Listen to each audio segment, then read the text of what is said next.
Graças a paz, meus irmãos, mais uma vez. Estamos diante da palavra de Deus nesse instante.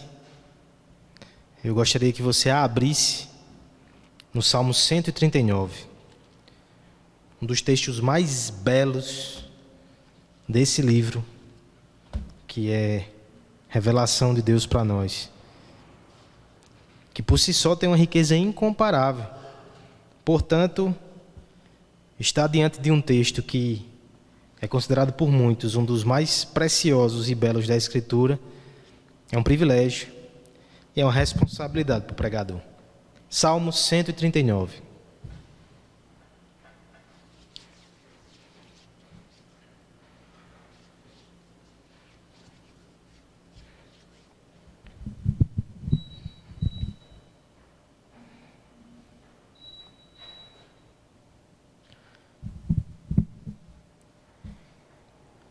Precisamos de conhecimento. Você ouviu esse clamor nessa semana? Muitos ergueram a voz e clamaram, a fim de que as pessoas, no meio do momento de crise, não desprezassem ou menosprezassem o conhecimento científico. Há muito parece haver na nossa sociedade uma cisão entre o homem comum e aquilo que chamamos de especialistas. Nesse momento de crise, acentua-se então esse clamor: não desprezem estes homens, não tapem os ouvidos à sua voz. Nós precisamos de conhecimento científico, biológico, sanitário. No entanto, essa voz ressoou muito nesta semana, porque de outro lado, se você acompanhou as discussões, outros homens foram alistados, apareceram no debate público e disseram: precisamos sim de conhecimento, mas não somente do conhecimento biológico, sanitário, médico. Nós precisamos do conhecimento econômico, do conhecimento social. No meio dessa crise, a gente tem que ter uma vasta gama de conhecimentos para tomar decisões equilibradas e sensatas. Foram muitas as discussões. No meio de tantas vozes, você percebeu alguma delas dizendo: nós precisamos do conhecimento de Deus? Será que nós ouvimos isso? Não desprezando os outros saberes, são extremamente úteis e usados pelo Senhor. Mas qual ciência, qual saber, qual filosofia pode receber tamanha ovação como esta que está aqui nos versos 17 e 18 do Salmo 139? Leia comigo só esses 2 versos por hora. Que preciosos para mim, ó Deus, são os teus pensamentos, e como é grande a soma deles. Se os contasse, excedem os grãos de areia. Contaria, sem jamais chegar ao fim. É sobre esse conhecimento que eu quero falar com você nessa noite a partir desse texto. Curva a sua cabeça e peça graça ao Senhor para mim e para você, onde estiver. Pai amado, Pai bendito, nós queremos ouvir de Ti, Deus, nessa noite. Nós já ouvimos muito sobre nós mesmos e os nossos temores. Ouvimos muito também sobre os homens e suas soluções. Mas se há um conhecimento que realmente sacia e acalma nossa alma, é conhecer a Ti. Por favor, Deus, revele-se a nós nessa noite, por meio da Tua palavra e do Teu Espírito. Humildemente te pedimos no nome de Jesus. Amém. Tantas e tantas lives nós tivemos nesses últimos dias. Alguns até reclamam, mas será que você vai se acostumar quando essa fase passar? Na noite nós pulamos de uma para outra e vamos ouvindo diversas opiniões. Uma delas em particular alcançou meu coração como uma flecha. Jonas Madureira, creio que na terça-feira, ele fez uma provocação profunda que eu gostaria de compartilhar com vocês nesse instante. O secularismo está tão forte no nosso meio que nem percebemos mais. A sua argumentação, ele disse o seguinte: há 15 anos atrás, ou mais, um pouco mais, nós tivemos grandes eventos que abalaram o mundo e deixaram o mundo atônito. A queda das Torres Gêmeas, o grande tsunami no Oriente. Naquele momento, os teólogos que flertavam com o secularismo, para explicar como Deus se relaciona com isso, aquele velho problema do mal, mutilaram os atributos de Deus. Alguns desenharam um Deus que era bom, que era amor, mas que não era soberano, que não tinha controle, que não podia fazer nada. Àquela época, isso já foi um espanto. Os homens adequaram o conceito de Deus para serem mais palatáveis no debate público. No entanto, isso não foi o pior, irmãos. O pior é na nossa geração. Porque, mais uma vez, o mundo é surpreendido por algo que abala as estruturas. Mas onde está a discussão sobre Deus em meio a todo esse caos? Nem para ser justificado. Na verdade, até mesmo os pastores, eles estão se perdendo em discussões infinitas sobre posturas de governantes, sobre posições políticas, mergulhados no imanente. Muitas vezes eles não tiram conceitos a respeito de Deus para acalmar o coração do seu povo. São apenas mais alguns atores no meio dessa efervescência política que vivemos. O secularismo está gigantesco. E mais uma vez, a igreja precisa ouvir a voz de Deus, porque este é o mundo de Deus. Tudo que há aqui relaciona-se com Ele de alguma forma. E tem mais. É somente o conhecimento de Deus que pode acalmar o nosso coração no meio dessa tormenta. Sem Ele, por mais bem intencionado que estejamos, nós iremos afogar-se, nós iremos nos afogar no pântano do desespero. Só Ele e só o conhecimento dEle pode acalmar o nosso coração. É sobre isso que falaremos nessa noite.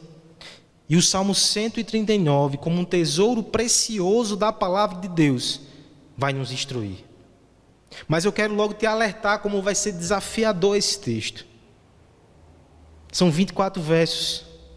Eu não posso me deter como geralmente faço nos detalhes. São várias as doutrinas que emanam desse texto. Eu não posso me aprofundar nelas, isso aqui daria estudos incontáveis. Mas eu creio que mesmo uma visão panorâmica desse texto tão rico vai ser suficiente para acalmar o teu coração com o conhecimento de Deus e dos seus atributos. Porque quando conhecemos melhor esse Deus, essa revelação acalma o nosso coração, porque traz as seguintes compreensões. Em primeiro lugar, do verso 1 ao 6, nós veremos que não precisamos saber tudo. Ele é onisciente. Dos versos de 7 a 12, veremos também que nós não precisamos estar em todos os lugares. Ele é onipresente. Versos 13 a 18, veremos que não precisamos controlar tudo. Ele é onipotente. E por fim, dos versos 19 a 24, nós veremos que sequer precisamos julgar o mundo, porque Ele é justo e gracioso. Ele o fará. Veremos nessa noite, então, irmãos, o conhecimento que nos acalma. A primeira coisa que veremos nesse texto, dos versos 1 ao 6, é que eu e você não precisamos saber de tudo, porque Ele é onisciente. Vamos fazer essa leitura? Faça em casa, acompanhe, do 1 ao 6. Vamos fracionar a leitura, porque o texto é muito longo. Diz assim a palavra de Deus: Senhor, Tu me sondas e me conheces. Sabes quando me assento e quando me levanto. De longe penetras os meus pensamentos. Esquadrinhas o meu andar e o meu deitar. Conhece todos os meus caminhos. Ainda a palavra me não chegou à língua, e Tu, Senhor, já a conheces toda. Tu me cerca por trás e por diante, e sobre mim põe a mão. Tal conhecimento é maravilhoso demais para mim. É sobremodo elevado. Não posso atingir. Televisões ligadas 24 horas por dia. Notícias e opiniões degustadas do café até o jantar. O Instagram revelou um recurso que a maioria de nós não conhecia. Uma mensagem que diz: isso é tudo. Você já viu todas as postagens de 2 ou 3 dias. Aqueles mais intelectuais correm para artigos científicos que são lidos, comentados e debatidos. Outros recorrem a livros teológicos, até mesmo a palavra de Deus. Reviram-nos de uma ponta a outra, procurando respostas. Mas será que algum de nós conseguiu todas elas? Quem é o homem que domina os fatos e a sua correta interpretação? Sendo bem honestos e francos, todos nós estamos em alguma medida perdidos. Mas eu não estou aqui para ser o mensageiro somente de más notícias. Eu quero te dar uma boa notícia. Uma boa nova para aqueles que são insuficientes, como eu, de conhecimento e de compreensão. Você não precisa saber de tudo, porque há alguém que conhece. A Bíblia nos diz que Deus é esse ser que tem perfeito conhecimento de todas as coisas. Jó 37:16. Os teólogos costumam chamar esse atributo de onisciência, ou seja, ele tem ciência de todas as coisas e a todas as coisas ele conhece com perfeição. Há um teólogo que explicou esse atributo da seguinte forma: Deus conhece tudo que pode ser conhecido. Ele conhece tudo instantaneamente, com uma plenitude de perfeição que inclui todos os itens possíveis de tudo que existe ou que poderia ter existido em qualquer lugar do universo, em qualquer momento do passado, ou que possa existir nos séculos ou nas eras vindouras. Nada escapa da mente do Senhor. E a tudo ele prescruta, e a tudo ele domina com perfeição. No entanto, eu quero chamar a sua atenção que a abordagem do salmista nesse texto não é tão teológica ou técnica. Ela é muito pessoal. Acompanhe comigo como Davi refere-se à onisciência de Deus. Primeiro, no verso 1, ele diz que Deus o sonda e o conhece. Essa é uma afirmação que deveria chamar a nossa atenção. Deus conhece cada um de nós. E não só conhece, como sonda. Sonda aqui você pode entender como investigação.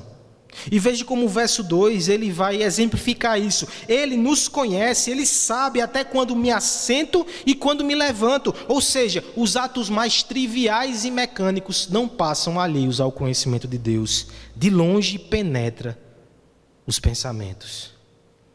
Na verdade, o verso 4 vai dizer que a palavra nem chegou na boca do salmista. E o Senhor já conhece todas elas. Veja como o termo que ele usa é forte no verso 3. O Senhor esquadrinha o meu andar e o meu deitar. Conhece todos os meus caminhos. Esquadrinhar, revira, vai profundo. A tradução mais literal, peneira. É interessante então lembrar do texto que nós lemos ainda há pouco. Ele conhece cada fio de cabelo da nossa cabeça. Mas eu te pergunto com muita sinceridade também: como é que isso pode acalmar o coração de alguém? Quão embaraçoso pode ser saber que alguém conhece todos os pensamentos que passam pela nossa cabeça? E se esse alguém for constrangedoramente santo, puro? E se esse alguém for assustadoramente poderoso para nos julgar pelos pensamentos que passam pela nossa cabeça e pelo nosso coração? Lembra do texto que foi lido aqui na liturgia, Hebreus 4:13. Nada, em toda a criação está oculta aos olhos de Deus. Tudo está descoberto e exposto diante dos olhos daquele a quem havemos de prestar contas. Como então isso é uma boa notícia? Como então isso acalma o meu coração? Saber que eu estou sendo vigiado incansavelmente de forma completa e profunda. Mas veja que o salmista coloca nos termos mais consoladores.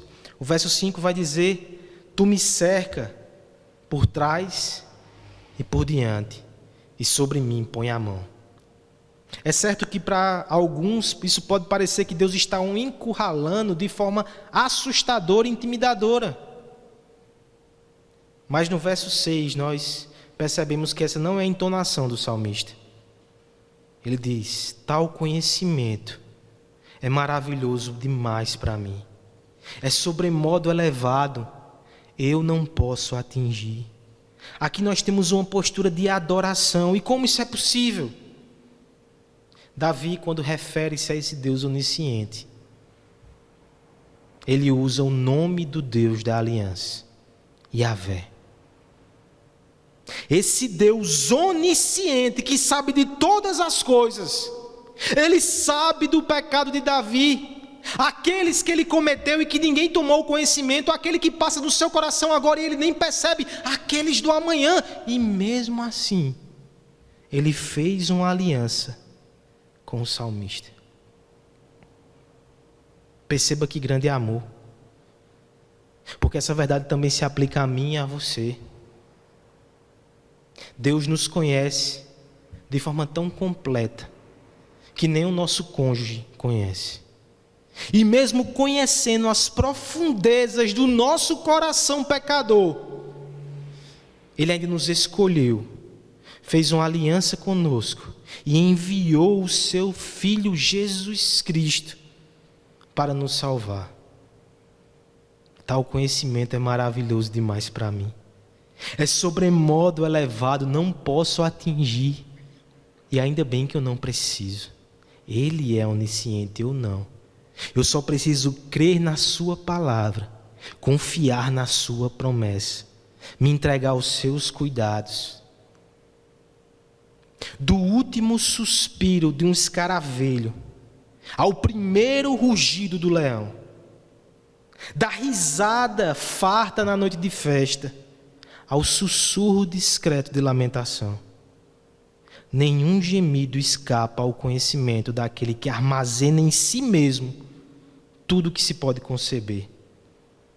A sua sabedoria vasculha o universo. O seu dicionário tem infinitos conceitos. Ele tem um manual exaustivo de fatos e explicações. Ele tem todas as respostas, até daquelas perguntas que não foram formuladas. Ele sabe de todas as hipóteses, até mesmo as que nunca foram aventadas. Ainda assim, a mente infinita, mergulhada no mar de tanta informação, conhece a nossa dor e não é indiferente a ela. Compadece e nos protege e nos acolhe, mesmo conhecendo nossas transgressões. É a incompreensível graça do Deus onisciente. Isso deveria confortar o nosso coração. Porque não há nada que nós possamos fazer que pegue Ele de surpresa. E mesmo assim, Ele nos amou. Nós não podemos decepcioná-lo ao ponto de que Ele vai nos rejeitar. Ele sabe. Ele ama. Ele desvenda os mistérios para nós. Pense, por exemplo, em Daniel, na corte do rei Nabucodonosor, na Babilônia. Todos os magos seriam mortos, porque não deram ao rei a interpretação do seu sonho, mas a Daniel, quando ajoelhou-se com seus amigos, Deus revelou. Porque o poder pertence a Deus, a sabedoria também. E quanto mais nós conhecemos o Deus onisciente, mais o nosso coração se acalma, porque humildemente eu reconheço que eu não preciso saber de todas as coisas. O desejo de saber todas as coisas pode ser um impulso infantil da criança, que pergunta ao pai porque quer entender, porque quer crescer. mas também pode ser aquela dúvida e aquele questionamento malicioso do adolescente que quer questionar a autoridade do seu pai. Se o teu coração deseja saber mais, com humildade e confiança infantil, esse desejo é uma bênção. Mas se o teu coração tem a malícia de questionar a Deus, como se de algum modo pudesse pesar os seus atos na balança, arrependa-se e entenda que Ele não precisa prestar contas a nenhum de nós. E é bom isso, porque a nossa mente não consegue abraçar os seus mistérios.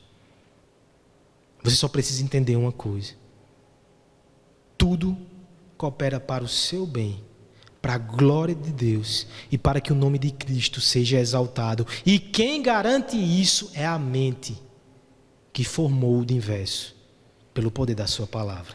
Você pode confiar, você pode descansar. Talvez uma analogia muito pequena comparada a essa verdade doutrinária pode ser extraída da série que reestreou sexta-feira e eu já terminei de ver, La Casa de Papel. Você percebe que toda aquela engenhoca daquelas pessoas ali com aquele grande plano, de repente parece que está tudo um caos, mas eles se acalmam quando a figura daquele personagem central, o professor, ele revela que tem um plano e que está no controle. Muitas vezes ele solta somente uma palavra e os personagens aflitos e angustiados se acalmam. Uma palavra: Paris. Ali está um plano. E eles confiam na mente daquele homem. O Senhor olha para nós em nossas crises e incompreensões e diz: Cristo. Isso deveria nos acalmar. Não é um homem, é o próprio Deus que tem um plano, que converge para a pessoa bendita do seu Filho. Descanse, confie. Ao mesmo tempo, se você não está em Cristo, eu preciso te alertar nessa noite. Ele conhece os segredos do seu coração. E você não pode enganá-lo.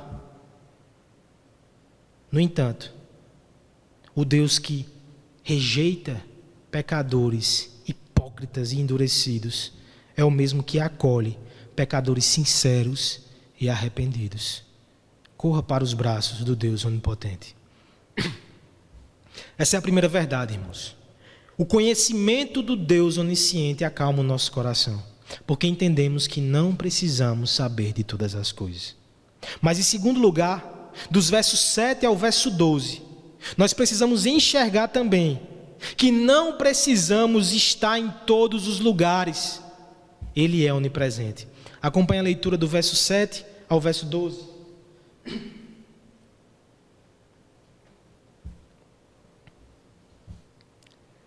Para onde me ausentarei do teu espírito? Para onde fugirei da tua face? Se subo aos céus, lá estás.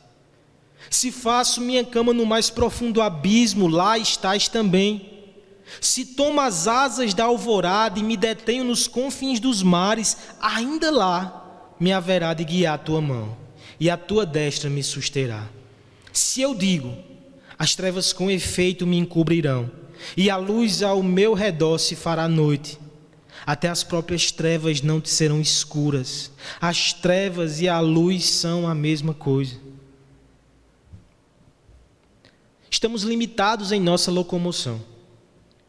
E o desejo reprimido parece fazer uma pressão tão grande dentro de nós, que se toda essa energia fosse liberada de uma vez, nós atravessaríamos a cidade, o país todo, rapidamente, com os nossos pés. É claro que isso não é possível. E não somente por impossibilidade sanitária e política momentânea. Nós também temos limitações físicas permanentes. Nosso deslocamento sempre foi limitado, não só hoje. Assim como a nossa própria presença. Nós não podemos estar em todos os lugares ao mesmo tempo. Algumas demandas não serão atendidas por nós, em quarentena ou não. Mas eu preciso que você se pergunte: será que a minha presença é tão fundamental assim? Temos boas novas aqui também, para aqueles que são limitados constantemente na sua locomoção e na sua presença. Eu e você não precisamos estar em todos os lugares, porque existe alguém que está com perfeição e com mais utilidade até do que nós mesmos. Você já ouviu falar na infinitude de Deus? A infinitude de Deus significa que Ele não pode ser limitado pelas leis físicas do universo. De forma incompreensível, Deus não é limitado pelo tempo, Deus não é limitado pelo espaço. Quando dizemos que Ele não é limitado pelo tempo, nós dizemos que Ele é eterno. Quando dizemos que Ele não é limitado pelo espaço, atestamos que Ele é onipresente. Jeremias 23, 24 vai dizer que a sua presença enche os céus e enche a terra. Ele está em todo lugar de forma completa, plena, intensa. Não há lugar onde Deus não esteja. Veja se não é isso que Davi está dizendo mais uma vez em tons muito pessoais. Para onde me ausentarei do teu espírito? Para onde fugirei da tua face? Ele está levantando uma hipótese. Será que é possível algum mortal ausentar-se de Deus? Ou encontrar um lugar onde sua presença não esteja ali? Ele vai apelar para extremos no verso 8 e 9. Primeiro, o aspecto vertical. Ele vai dizer: se eu subir aos céus, na extremidade, tu estás. Se eu for para o mais profundo abismo, tu estás também. No verso 9 ele vai apelar no sentido horizontal. Se tomo as asas da alvorada e me detenho nos confins dos mares, tu estás lá também. A figura aqui que Davi está usando, asas da alvorada, é a compreensão de que quando o sol surge, os raios de luz iluminam instantaneamente a terra. É nessa velocidade, a velocidade da luz, que ele vai até o fim dos mares distantes. Mesmo ali, o Senhor permanece. Ele está em todos os lugares. Mas, novamente, eu preciso perguntar: como é que isso aqui pode ser uma boa notícia? Como é que isso aqui pode acalmar o coração de um pecador? Deus Santo está em todos os lugares. E se Ele estiver vindo ao meu encalço, porque eu desonrei a sua lei? Amós trabalha com essa hipótese. Amós capítulo 9, verso 2 vai dizer: ainda que escavem até as profundezas, dali a minha mão irá tirá-los. Se eles subirem até os céus, eu os farei descer. Parece até com a argumentação de Davi, mas veja que Davi tem outro tom aqui. Deus está em todos os lugares, mas como é que ele absorve essa verdade? Verso 10: ainda lá, nos confins dos mares, haverá a tua mão de me guiar, e a tua destra me sustentará. Mais uma vez, irmãos, Deus está aliançado com Davi por graça, e a sua presença não é amedrontadora ou destrutiva. Ele guia Davi em todos os lugares e circunstâncias, e ele o protege com a sua potente mão e a sua onipresença. Sua presença é incomparável. É por isso que o salmista vai revelar a sua confiança em Deus, apelando até para uma situação extrema. E se não houver luz? E se as trevas o envolverem de forma completa? O próprio dia virou trevas, a situação de maior desespero. No verso 11 ele levanta a hipótese, no 12 ele diz: as próprias trevas não te serão escuras, treva e luz são a mesma coisa. Olha a confiança dele nesse Deus, nada o deterá, e ele está ao lado do salmista. Essa confiança não pode ser somente de Davi.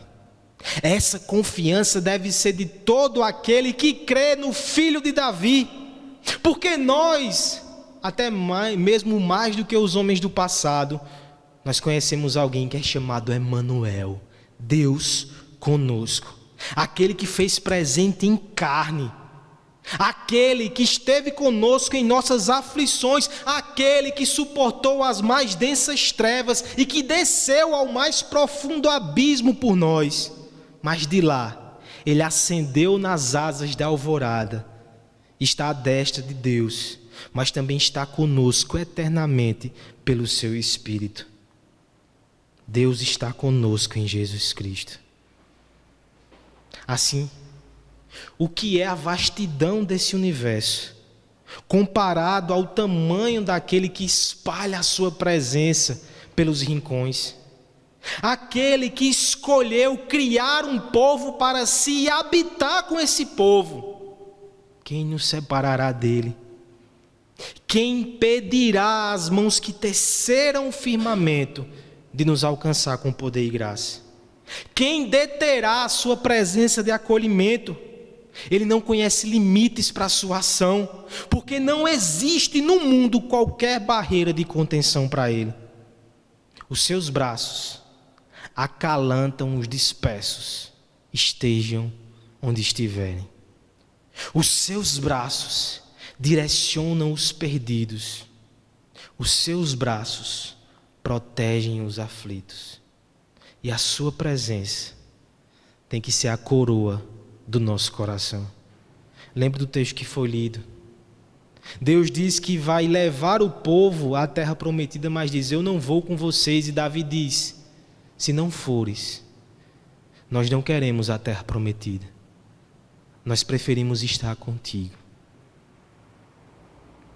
O bispo J.C. Halley disse que quando estivermos na glória e quando compreendemos como é maravilhoso estar com Cristo, nós olharemos para trás e vamos perceber que os nossos sofrimentos nunca foram comparados à glória e à graça que tivemos somente pelo fato de saber que Cristo estava ao nosso lado em todo o tempo, em toda circunstância.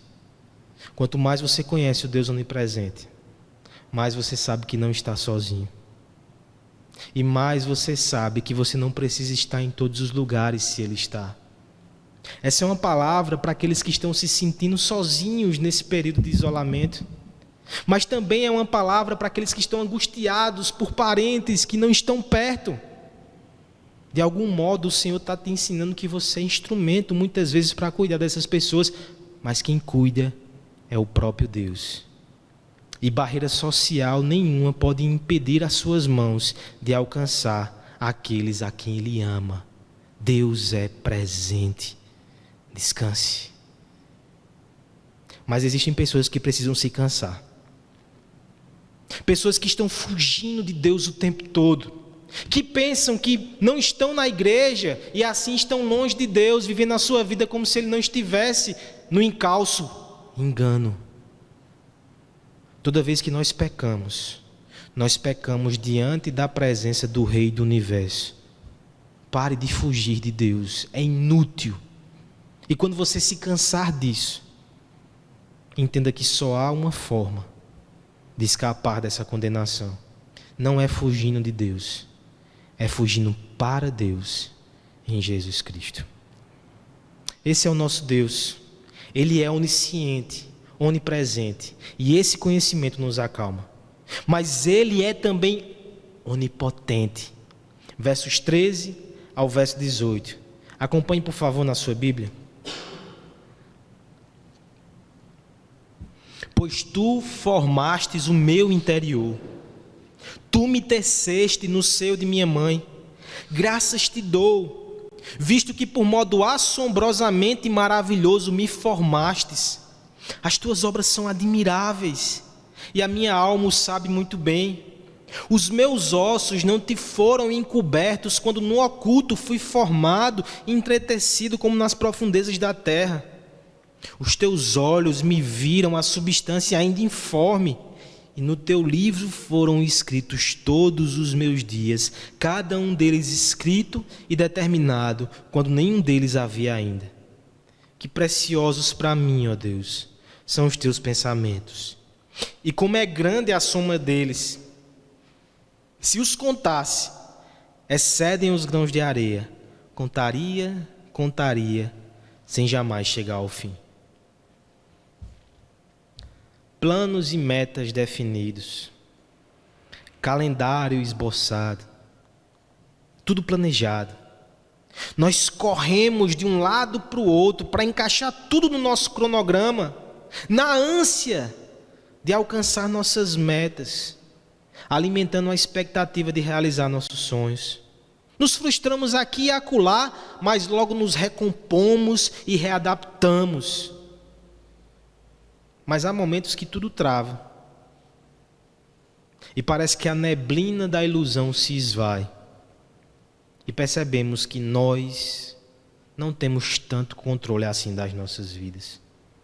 Nos parece que não há tanto poder assim em nossas mãos. Nos sentimos impotentes. Esse é o teu sentimento nesses dias? Se for, deixa eu te dar uma boa nova também. Você não precisa controlar tudo, porque há alguém que faz isso com perfeição. A Bíblia chama Deus, entre os seus títulos e nomes, de El Shaddai, Deus Todo-Poderoso. Ele não é simplesmente alguém que detém poder, ele é alguém no qual todo o poder se encontra.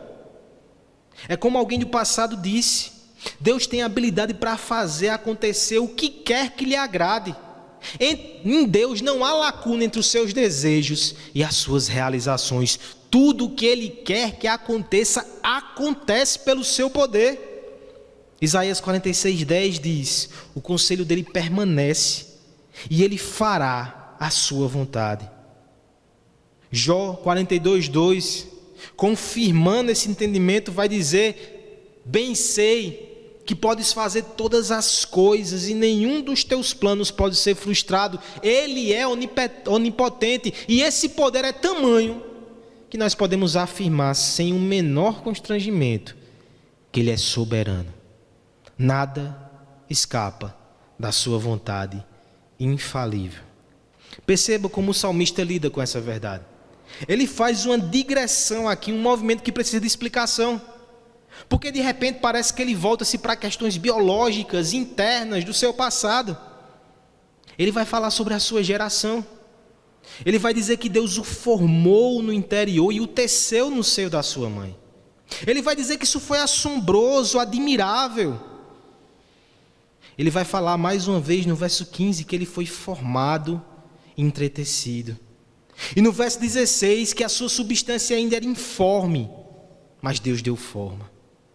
E Deus escreveu todos os seus dias no seu livro, escrito e determinado.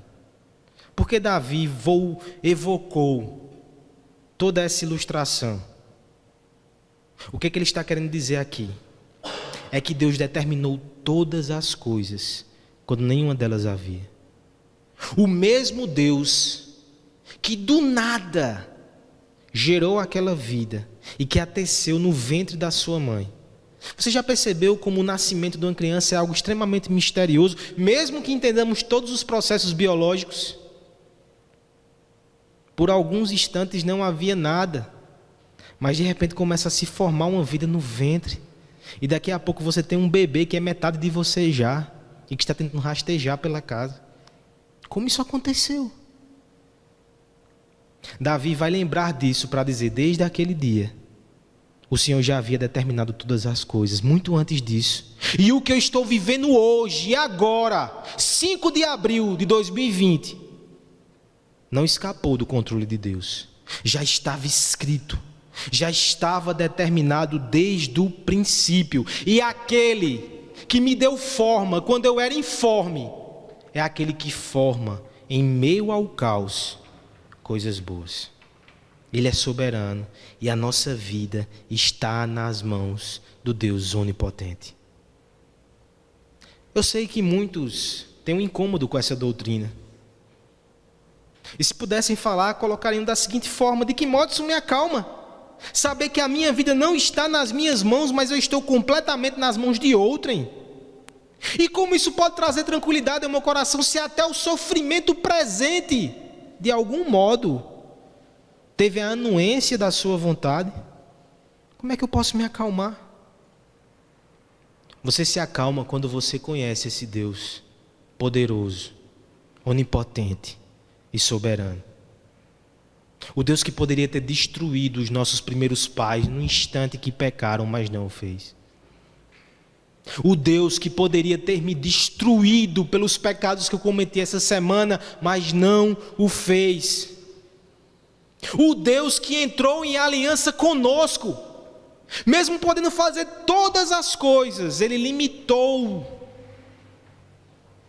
todas essas possibilidades por meio de promessas e alianças que não precisava ter feito, o fez por amor. O Deus que tem todo o poder, mas que usou esse poder para entregar o seu Filho Jesus Cristo na mão de malfeitores, para ir para a cruz salvar pecadores. Ele tem todo o poder, mas Ele é tão confiável. Por isso que nós fazemos coro com o salmista. Versos 17 e 18. Quão preciosos para mim, ó Deus, são os teus pensamentos. E como é grande a soma de todos eles, se eu os contasse, excedem os grãos de areia, contaria sem jamais chegar ao fim. Ainda bem que eu não preciso contar, o Senhor é Deus. Eu não preciso disputar mais com o teu governo. Porque quando a barragem se rompe, ela arrasta sem o menor constrangimento as pequenas poças que encontra no meio do caminho. Quando o vento indomável atravessa ruas e estradas, ele não toma conhecimento dos hálitos, sopros e respirações. Poder tem que ser avaliado por proporção. Quem poderá então medir o peso, o alcance e a potência da mão daquele que sustenta o universo pelo poder da sua palavra? Quem poderá medir a força daquele que forjou o firmamento? Mas nós não precisamos medir. Nos basta não competir. Compete nos render. Compete nos descansar. Cessar a vã rebelião e confiar no seu braço forte. Quanto mais nós conhecemos o Deus onipotente e soberano, mas eu entendo que eu não preciso mais me iludir achando que vou controlar todas as coisas. Eu posso confiar nele. Ele é onipotente. Nenhuma oração é tão difícil que ele não possa responder. Nenhuma necessidade é tão grande que ele não possa suprir. Nenhuma cólera é tão raivosa que ele não possa subjugar. Nenhuma tentação é tão poderosa que ele não possa nos livrar dela. Nenhuma miséria é tão profunda que ele não possa aliviar. Ele é onipotente.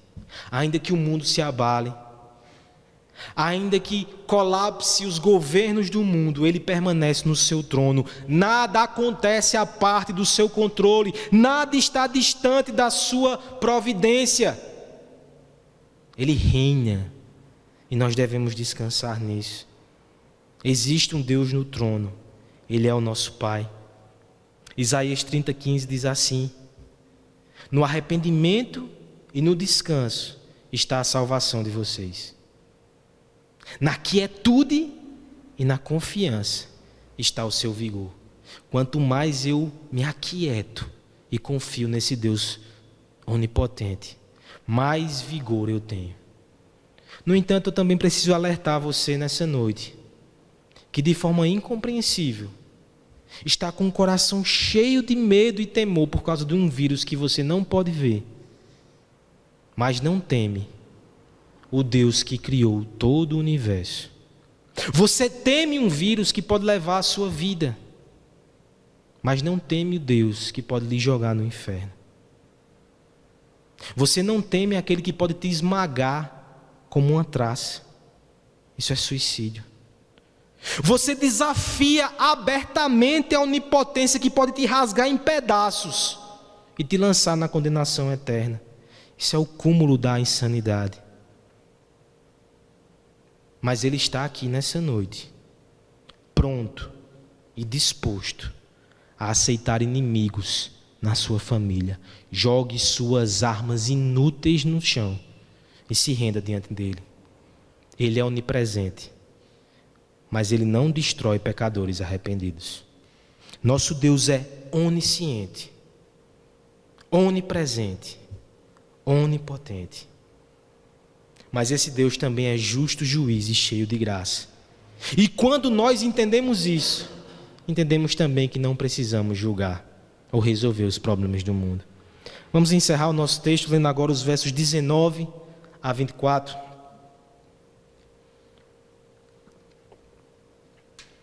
Tomar, ó Deus, desse cabo do perverso. Apartai-vos, pois, de mim, homens de sangue. Eles se rebelam indiciosamente contra ti, e como teus inimigos falam malícia. Não aborreço eu, Senhor, os que te aborrecem, e não abomino os que contra ti se levantam. Aborreço-os com ódio consumado. Para mim, são inimigos de fato. Sonda-me, ó Deus, e conhece o meu coração. Prova-me e conhece os meus pensamentos. Vê se há em mim algum caminho mau e guia-me pelo caminho eterno. Diante do percurso desse texto, eu creio que já fomos humilhados o bastante para abandonar alguns pensamentos e pretensões. No entanto, quantas vezes não vem na nossa cabeça o pensamento que nós temos a solução para resolver todas as coisas? Nós olhamos para o mundo e nós queremos punir o mal definitivamente e celebrar e recompensar o bem. Mas será que temos a sabedoria para fazer isso? Será que temos o poder para executar essa sentença tão brilhantemente prolatada? Lembre-se, nossa capacidade é tão diminuta. Mas a boa nova é que eu e você não precisamos executar essa justiça plena. Nós não precisamos resolver os problemas do mundo. Você não precisa nem dar todas as respostas nas redes sociais. Alguém tem sabedoria e poder para tanto, mas também tem justiça e graça e o fará de uma forma que nós não conseguiríamos. Lembre-se, o Deus onisciente, onipresente e onipotente vai resolver isso. No entanto, nosso coração às vezes se inquieta, e é nesse sentido que eu enxergo a atenção no final do Salmo. Você percebeu como de repente o enfoque muda? Davi estava contemplando o seu Deus o tempo todo, mas parece que no canto do seu olho agora vai passando os inimigos. E ao contemplar a grandeza desse Deus, o seu coração é inflamado de tal modo que ele não consegue suportar mais a presença dos rebeldes. Em certo sentido, esse é o fundamento daquelas orações imprecatórias que encontramos no Salmo. O nosso coração se enche tanto da glória de Deus que nós não suportamos aqueles que desfazem dela. Mas eu quero que você enxergue como esse caminho é um caminho que lida com emoções perigosas. Davi começa dizendo: tomar, ó Deus, desse cabo do perverso. É como se ele dissesse: Senhor, acaba logo com eles, tu é tão glorioso, como é que eles continuam aqui? Tomara, Senhor, desse logo o cabo do perverso. E ele adiciona ao seu raciocínio atitudes que ele mesmo vai tomar: apartai-vos de mim, pois, os homens de sangue. Enquanto Deus não resolve, eu já tomo essas providências, saiam de perto de mim. A partir do verso 20, ele começa a argumentar, como se aquilo que ele disse fosse tão surpreendente nesse momento, que ele precisa argumentar consigo mesmo, talvez até com Deus. Por que ele tomou essa postura? Verso 20, porque eles se rebelam indiciosamente contra ti, e como teus inimigos falam malícia, Senhor. Não vou eu aborrecer aqueles que te aborrecem? Não vou eu abominar aqueles que se levantam contra ti? Como conclusão, parece que ainda mais inflamado depois dessa justificativa, ele diz: aborreço, com ódio consumado. Para mim, são inimigos de fato. A sentença está prolatada. Mas será que um salmo tão lindo vai terminar desse jeito, espumando raiva? Não é assim que termina o salmo. No verso 23, nós temos a última virada. Davi de repente quebranta-se e diz: sonda-me, ó Deus, sonda o meu coração, prova-me, prova os meus pensamentos, e vê se há em mim algum caminho mau. Alguns anos atrás eu vi Heber Campos Júnior pregando nesse texto e eu nunca me esqueci da observação que ele fez. Até nos nossos melhores dias, nós somos insuficientes para julgar os caminhos de Deus, para julgar até o coração do outro de forma completa. É como se Davi tivesse essa percepção. É como se ele sentisse o fervor no seu coração e de repente aquele que começou como ódio santo e justificado tivesse passado da medida. Ele se quebranta e diz: Senhor, olha o pecado aqui mais uma vez. Me ajuda a discernir no meu próprio coração onde está o erro, o acerto, o pecado e a santidade. E no fim, Senhor, eu também preciso de Ti. Guia-me. Guia-me pelo caminho eterno. Não sou eu que vou te guiar. Não sou eu que vou dizer, faz assim, faz agora. Não. Eu preciso ser guiado por Ti também. Há um Deus onisciente, onipresente, onipotente, que julgará o mundo com justiça, mas também com graça. É porque muitas vezes, quando a bondade recolhe pacientemente as garras da justiça, aqueles que são apressados podem julgá-la como indiferente ou até cúmplice do mal. Mas a bondade persiste na misericórdia. E ela é capaz até de suportar injúrias e incompreensões, a fim de executar o seu plano gracioso, a fim de abençoar o seu povo, a fim de salvar pecadores, a fim de manifestar a glória da sua graça na vida deles. O governo soberano de Deus não se constrange em caminhar sobre a tormenta. Só que mesmo no meio das tempestades, Ele continua espalhando sementes de esperança. Ele continua fazendo convites de fé. E aquele que absorve essas verdades pela palavra e que coloca os óculos da cruz, ele aprende que o seu Senhor não tarda. Pelo contrário, nesse tempo, Ele salva. É na demora aparente que muitas vezes o Senhor revela a graça surpreendente. É como é dito pelo apóstolo Pedro: o Senhor não tarda em cumprir a sua promessa, como julga alguns, que diziam que Cristo estava demorando demais a voltar. Pelo contrário, Ele é paciente com vocês, não querendo que ninguém pereça, mas que todos cheguem ao arrependimento.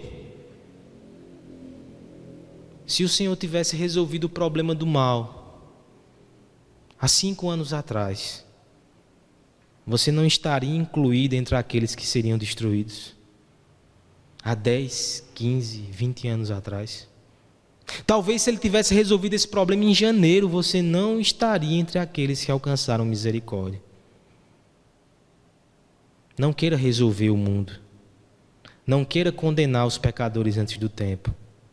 Deixe que Ele faça, porque Ele faz com sabedoria, com graça e com misericórdia. Ele é onisciente, onipresente, onipotente. Nós precisamos de conhecimento científico, biológico, sanitário, econômico, social. Mas acima de tudo, nós precisamos do conhecimento de Deus. Alguns anos atrás, mais precisamente em 7 de janeiro de 1855, um jovem de 20 anos subiu no púlpito da sua igreja e precisou convencer aqueles irmãos da necessidade de conhecer a Deus. Esse desinteresse não é somente da nossa geração. Mas pela graça do Senhor, aquele jovem se chamava Charles Haddon Spurgeon. E na introdução desse sermão tão poderoso, aquele jovem deu algumas razões porque nós devemos priorizar o conhecimento de Deus. Em primeiro lugar, porque Ele nos humilha. Nós percebemos que a nossa vara de medir é muito diminuta. Você passou por isso nessa noite? Segundo lugar, nós precisamos investir nesse conhecimento porque ele expande a nossa mente. Quão grandioso é esse conhecimento! Deus é infinito. Mas por fim, O conhecimento de Deus nos consola e acalma o nosso coração. Deixa eu citar as suas próprias palavras nessa argumentação. Ele diz assim: deseja cessar seu pesar? Deseja suprimir suas preocupações? Então vá e mergulhe no mais profundo mar da divindade.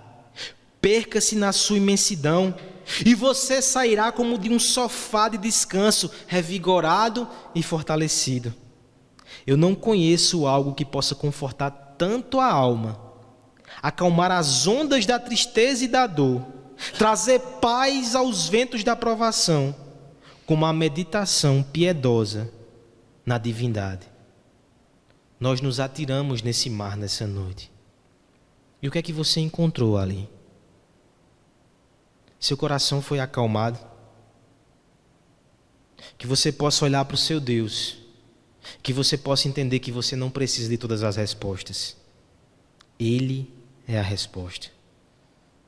Que você não entenda que você não precisa estar em todos os lugares. Ele está e nunca te deixa sozinho.